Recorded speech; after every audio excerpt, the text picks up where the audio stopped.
thoughts. You know my legs. Yo, it's your man DJ Seiko, YIP Radio. We're actually doing Golden Fold Radio in the YIP Studios. I got DJ Polo. Which camera you want, Polo? Alright, and we're live. And we have Clever Speaks. Give it up for Clever Speaks. Applause button. Alright. Golden Fold Radio is all about fatherhood. And we're going to talk about 4 challenges and we're going to talk about 4 triumphs. And so all of y'all looking at me like, Seiko. Kill that. All right. Seiko, why are you talking about the fatherhood with Clever? All right. So, Clever, why would we talk to you about fatherhood? You were talking to me about fatherhood because I am a woman who was raised by her father. I am daddy's girl. So much of who I am has everything to do with my father. So this is a very relevant topic for me. And I also, my organization does an event annually called Fatherhood in the Black Community. So this is a topic that is near and dear to my heart. All right, give it up for Clever.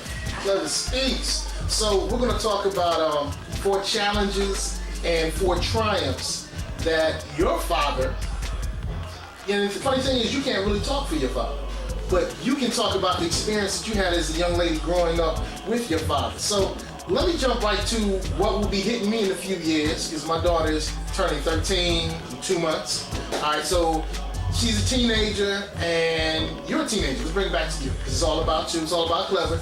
All right, Clever. Can we switch back to Clever? There we go. Okay. We got it? Yeah. That's right, shorty. All right, so you start liking boys. What's that like? What experience did you have with being raised by a single father and you're starting to like dudes?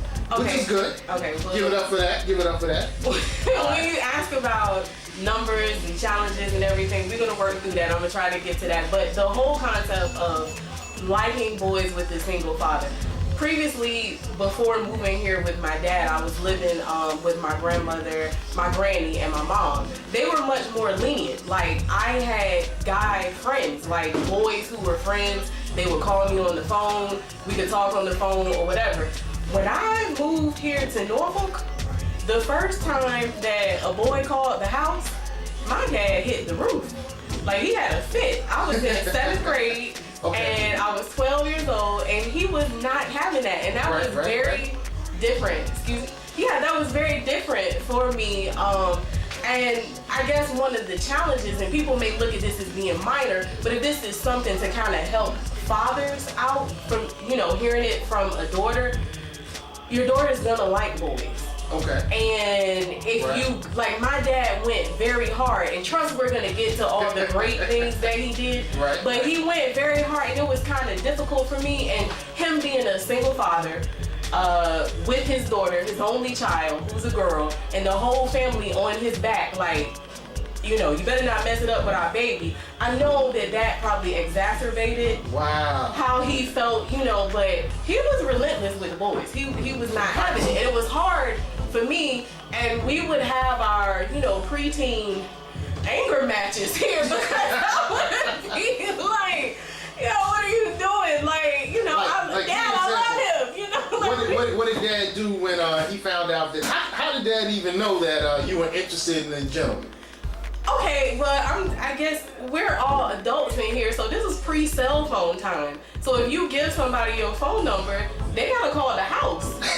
So when he called the house, and my dad, I don't remember if he heard me on the phone or if I think he heard me on the phone, like maybe I answered it, but he picked up. Y'all remember grown people? Your parent could pick up the phone and listen to you? Baby, what? Get out that phone, clean your bedroom.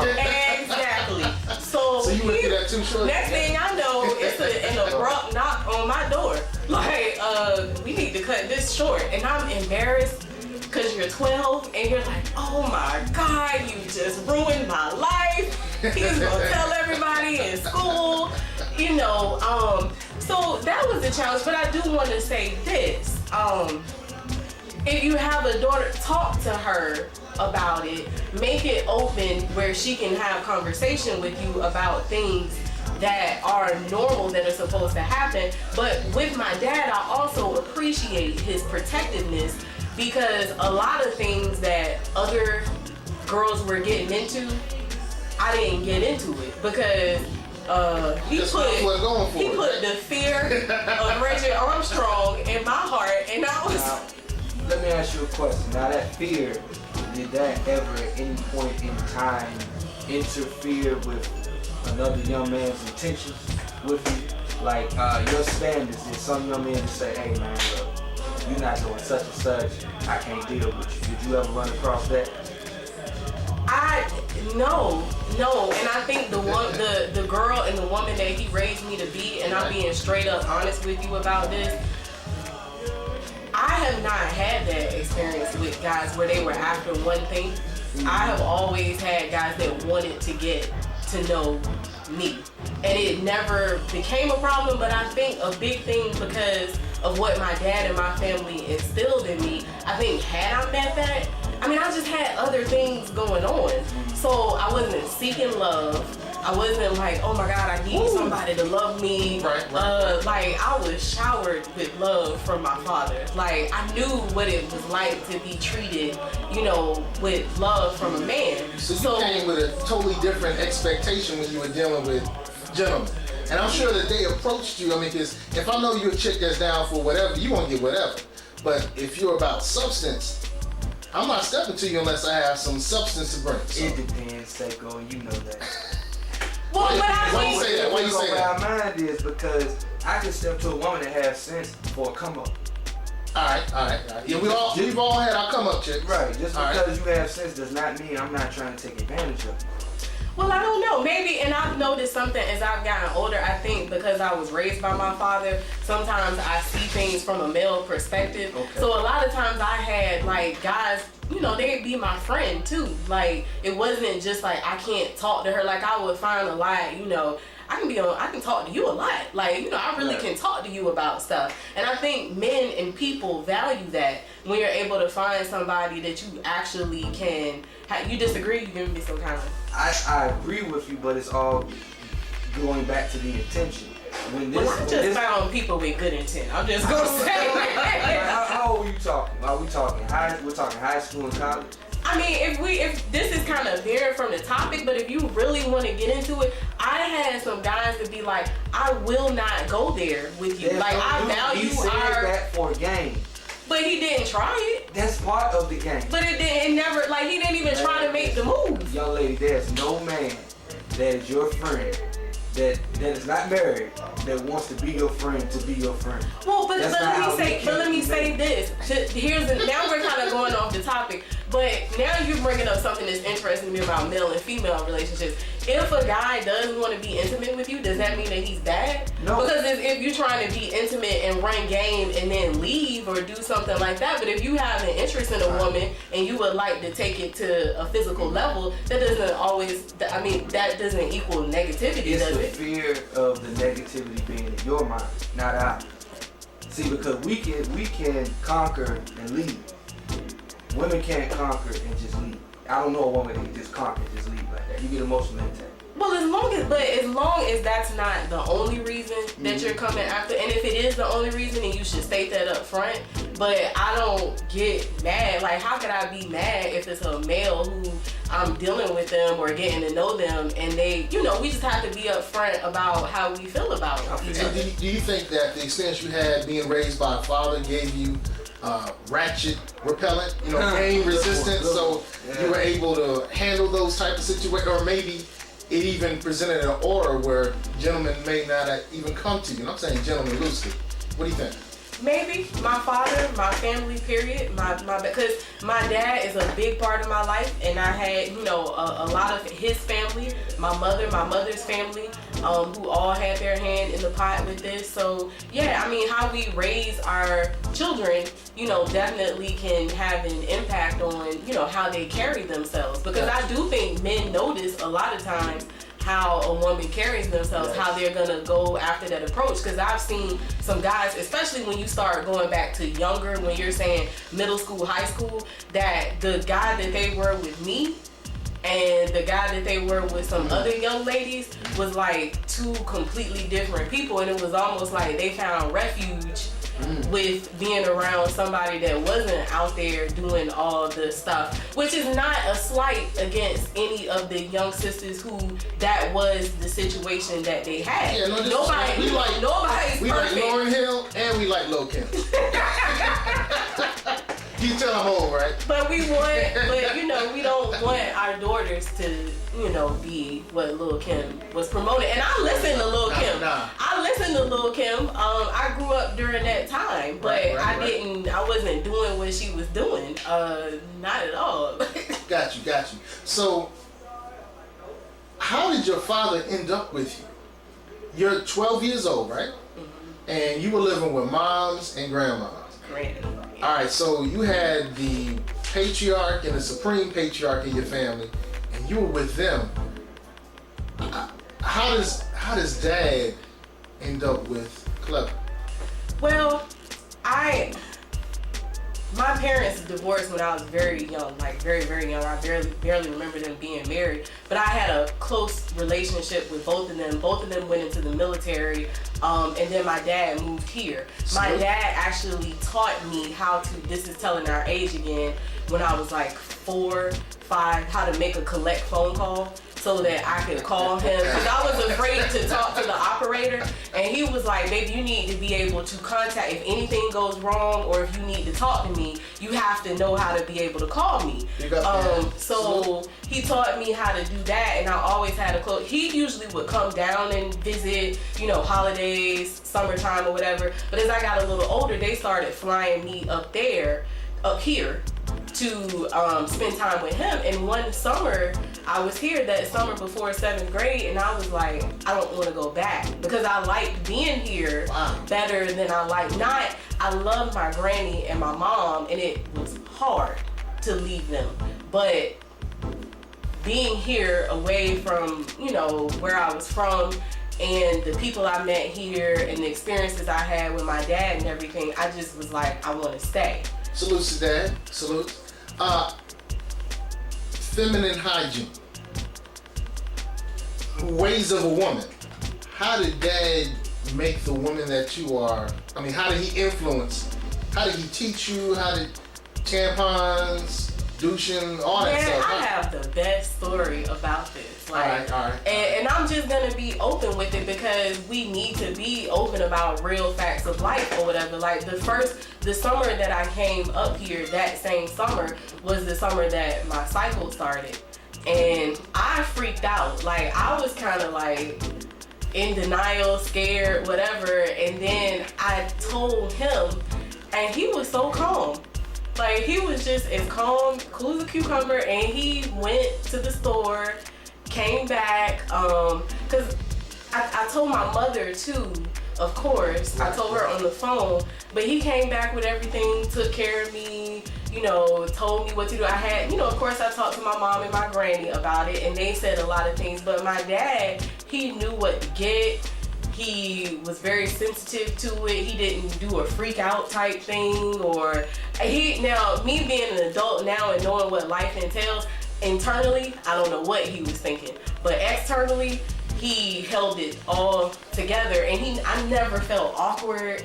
I never felt like, oh, you're my dad.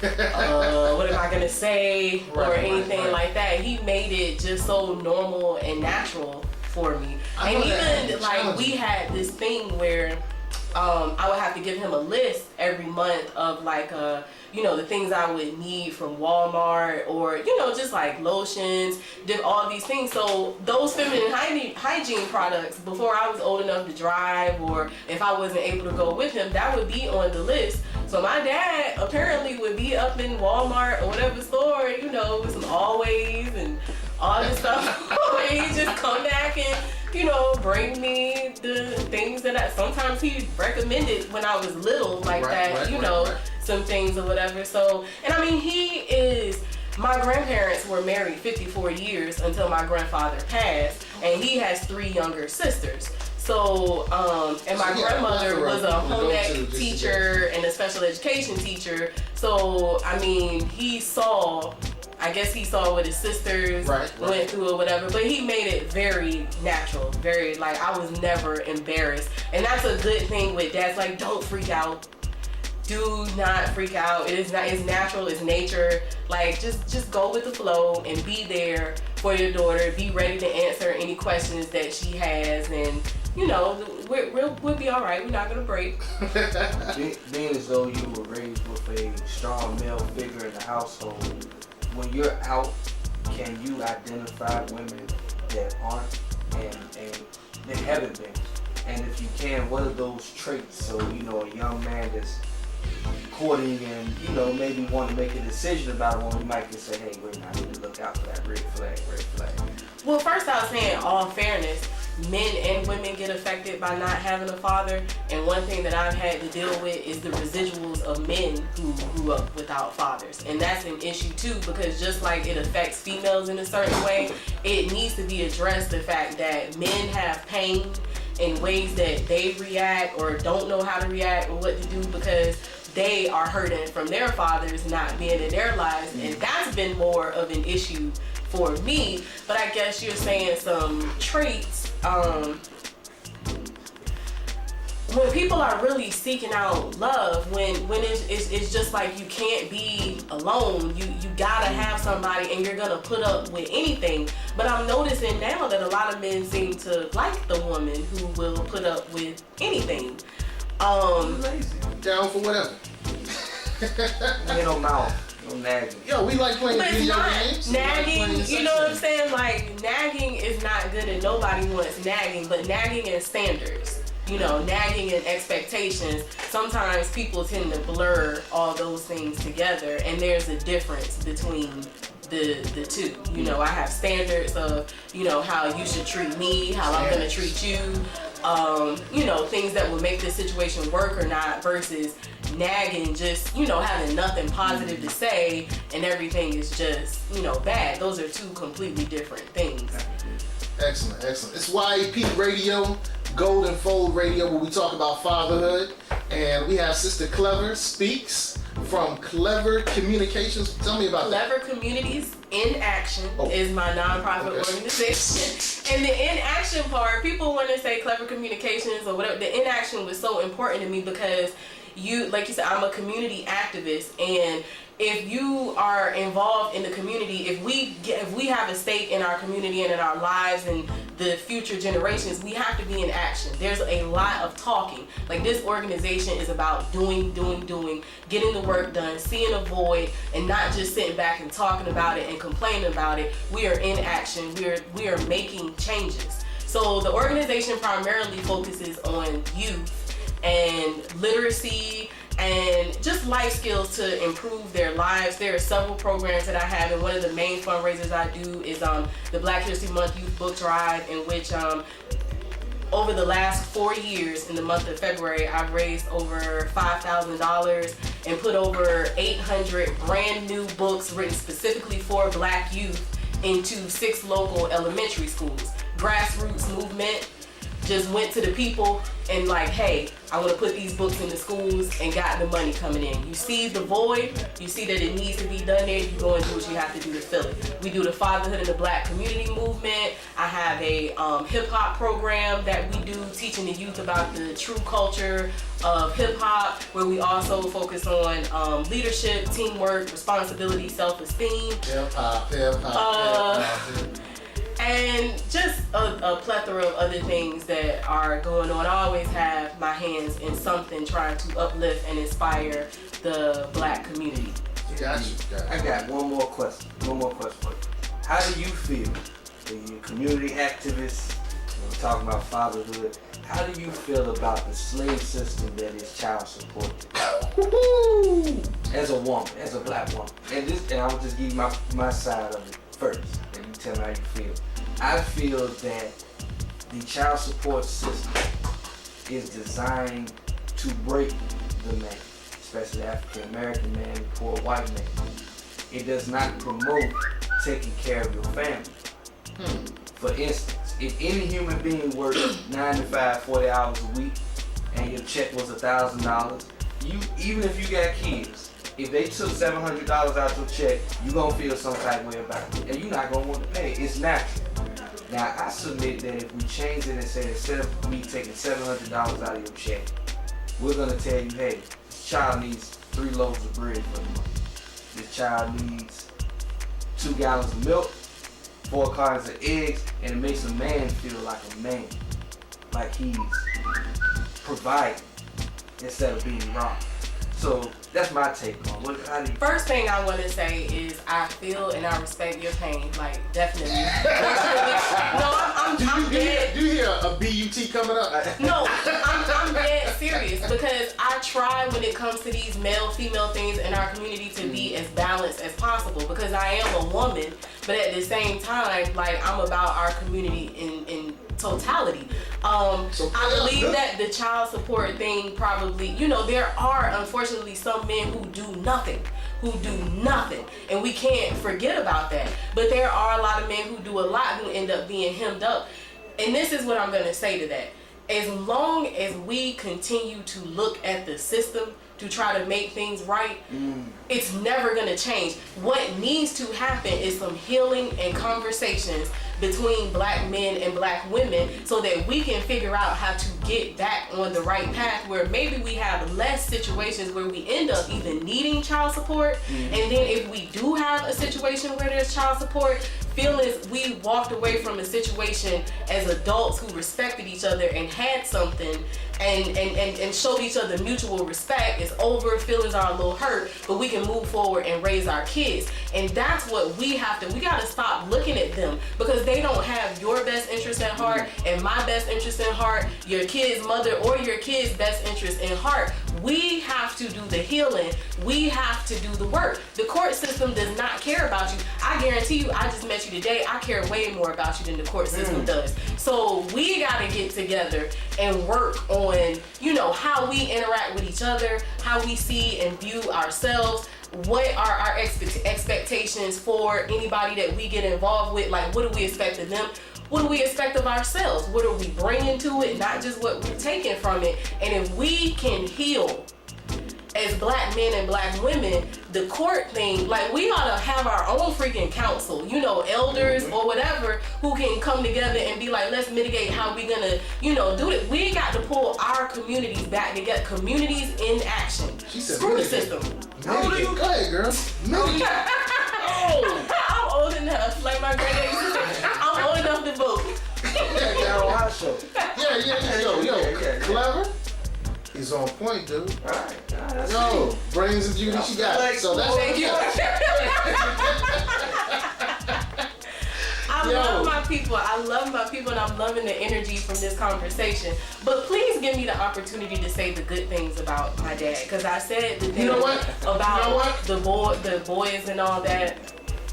Well, you love that. I love that thing. So every time you say something that's D-worthy, talk about Pops. Talk about what Pops did. I'm not an emotional person, but I don't, oh my God, I hope y'all don't make me like tear up a little bit.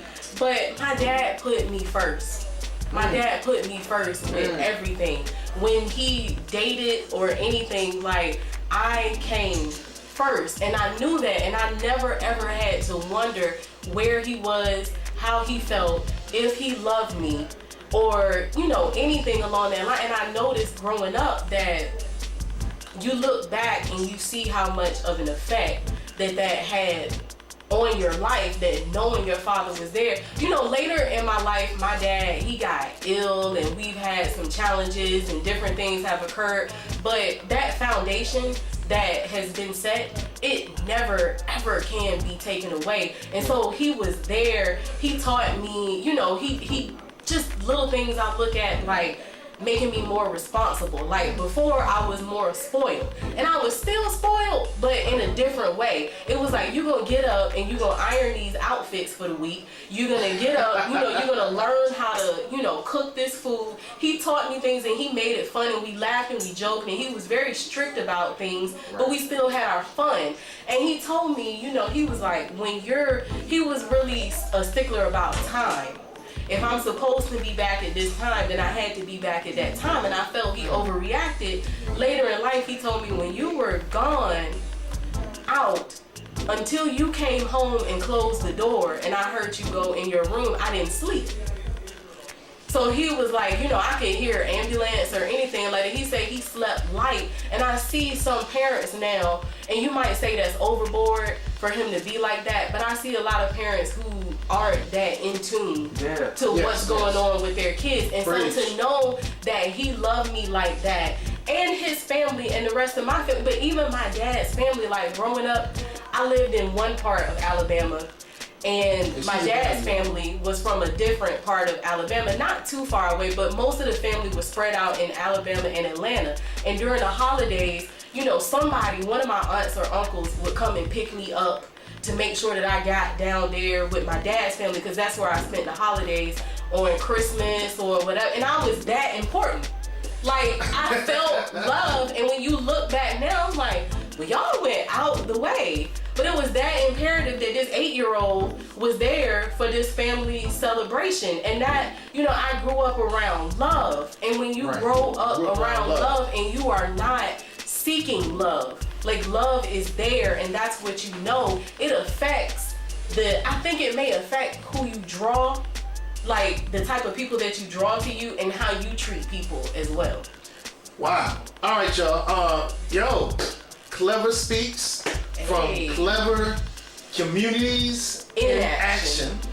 All right. So, hey, we thank you for being on the Golden Fold Radio on YAP Radio. All right. And thank you for having me. Yo, this has been great. Yo, Polo, man, what you think, man? Beautiful show. Thank you for coming by. I have to have you on my show. So, thank you. No doubt. Let's make it happen. All right, let me know. Now listen, we already get the questions. Like we don't pull punches. Yeah, they That's don't. all right. That's all right. They don't. Okay. But hey, I appreciate it. We need more people in our community. That's what's up. All right, so this is Golden Fold Radio on YP Radio, where we discuss fatherhood. And today we had Clever, and we want to give a salute to her father. We want to give a salute to Armstrong. And big up to all the black fathers out there, all the fathers, but especially the brothers, because y'all get a bad rap. Oh my gosh, y'all get a bad rap. And, you know, I see y'all trying. And the ones who, you know, want to try, just shout out to the black father, man. I love y'all. Special place in my heart.